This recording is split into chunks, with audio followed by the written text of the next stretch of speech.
ថ្ងៃនេះsnow ធ្លាក់ខ្លាំងណាស់ហើយអត់មានណាបើកទេគេបិទអស់លីងហើយបើកតាម McDonald ហើយនឹង Yummy Donut Place ហើយឥឡូវនេះកម្មករជុះទឹកកកកំពុងឈូដល់ហើយឈូឲ្យតែវាស្មើទៅឡានជាប់ពី3មកមិញ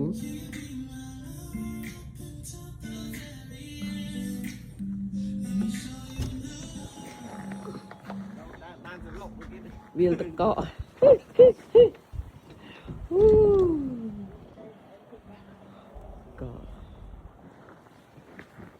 មានណាគេដេកទេគេធ្វើការដូចគ្នាណា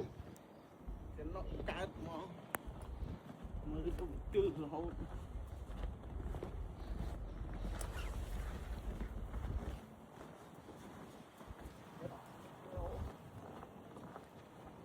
ហាត់ប្រាណលើផ្ទៃទឹកកក Snow តែរឿងហូបមិនអាចខ្វះបានទេ Snow យ៉ាងណាក៏មករកហូបដែរទាំងគេទាំងខ្ញុំ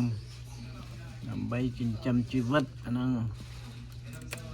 មកកាត់ Snow មានអាជីពអូទៅរៀបគ្នាណាមកទិញ